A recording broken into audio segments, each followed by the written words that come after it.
Jangan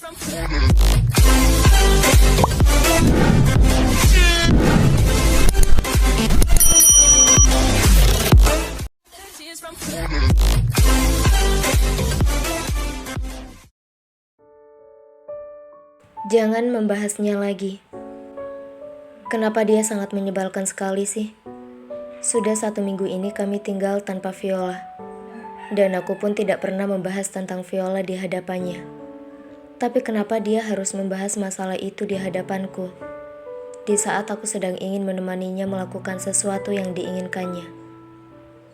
Kenapa sulit baginya untuk hidup damai denganku? Dia bisa tertawa dan bahagia di hadapan laki-laki di kampusnya. Tapi kenapa dia tidak bisa melakukan itu denganku? Selalu saja ada yang dibahasnya yang membuatku tidak nyaman. Hari ini aku sangat bahagia mendengar berita tentang anakku di rahimnya.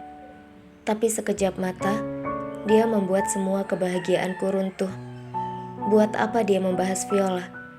Bahkan Viola seperti sudah tidak menganggapku dan tidak pernah menghubungiku lagi saat aku sudah menghentikan akses black card yang dipegangnya. Viola seperti lupa padaku dan sudah asyik dengan dunianya sendiri. Buat apa lagi aku memikirkannya? Tadinya aku ingin bicara dengannya baik-baik dan mencoba untuk memperbaiki semuanya. Tapi saat ini, tak ada lagi keinginanku untuk memperbaiki hubungan kami setelah apa yang aku tahu semuanya. Bertahun-tahun dia menipuku. Kau sangat tega, Viola. Hati Radit seperti terbakar ketika Nada mengingatkannya kepada Viola, wanita yang telah dipercaya oleh Radit lebih dari 10 tahun, wanita yang selalu dibela oleh Radit di depan keluarganya, wanita yang selalu dibanggakan olehnya, telah meninggalkannya dengan laki-laki lain yang merupakan pacar pertamanya. Ini memberikan pukulan yang besar bagi Radit. Dirinya sudah mencoba untuk bangkit dan melupakan Viola dari hatinya.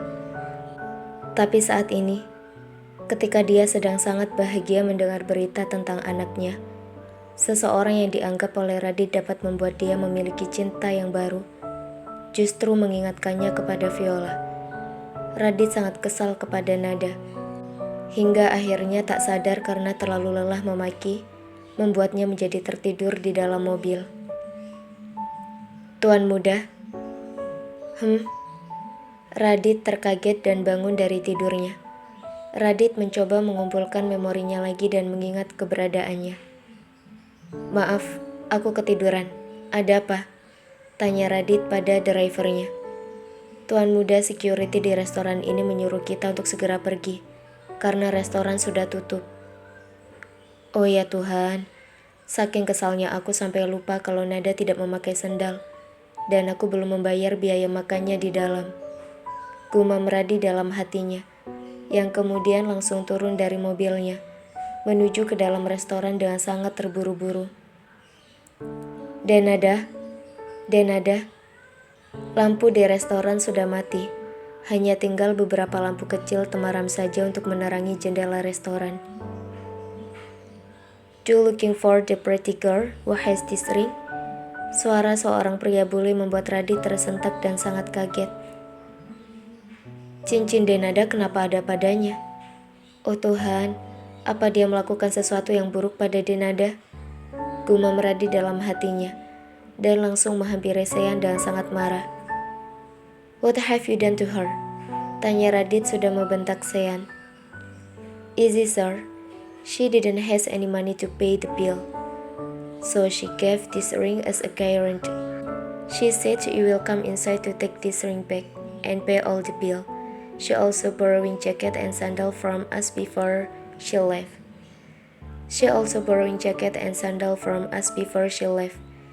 Sean menjelaskan secara detail kepada Radit apa yang terjadi sehingga cincin itu bisa berada padanya. Dan Sean juga memberikan bil dan cincin kepada Radit. Please pay this bill and I give you back this ring. What the fuck? Why should I pay for 20 million? This is ripped off. Radit sudah sangat marah melihat jumlah yang diminta oleh Sean untuk harga makanan yang dipesan olehnya untuk Nada. That's amount not for the meal only. Don't you need the GPS to look for her? I put my phone on her jacket. and she didn't know. So you can look on her based on it. I think she is someone important for you. If not, you will not give that expensive ring to her. Am I right? Radit yang mengerti alasan Sean meminta harga semahal itu untuknya, akhirnya dengan sukarela memberikan apa yang diminta oleh Sean. Setelah Radit membayar semuanya, Sean lalu menunjukkan lokasi di mana Nada berada. Dan tanpa berbicara lama lagi, Radit segera ingin keluar dari dalam restoran menuju mobilnya. Wait, please. That girl, she looks so beautiful.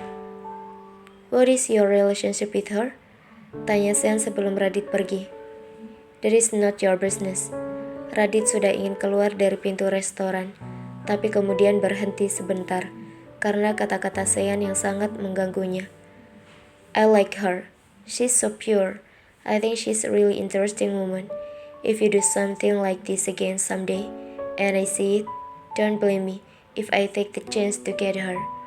Kata-kata Sean yang menggelitik telinga Radit sungguh membuat hati Radit tidak nyaman.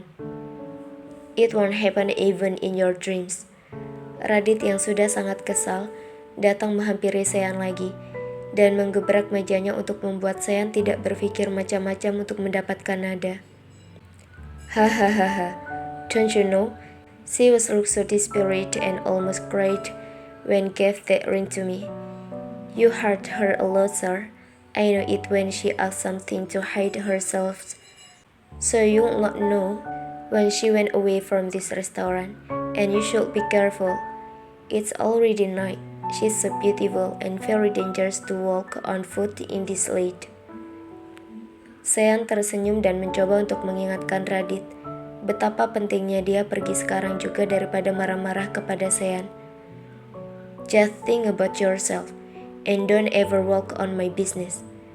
Jawab Radit kepada Sean dan kemudian segera keluar dari dalam restoran. Dan Nada, apa yang sedang kau pikirkan sih? Kenapa kau justru lari lagi dariku? Apa kau marah padaku karena aku meninggalkanmu di dalam restoran sendiri? Apa sulitnya bagimu untuk meminjam sandal di dalam dan keluar sebentar menemuiku di dalam mobil? Kenapa kau membuat segalanya menjadi rumit seperti ini sih? Kenapa kau sering sekali kabur dariku? Apa kau memang tidak pernah bahagia denganku? Apa sekarang kau bahagia dengan membuatku kesal seperti ini? Malam-malam begini, kemana kau akan pergi? Dan siapa kau sekarang? Dan si bule itu benar sekali. Ini sudah sangat malam, dan sangat berbahaya bagimu keluar malam ini. Oh Tuhan, masalah apa lagi ini? Radit sangat gusar dan khawatir pada Nada.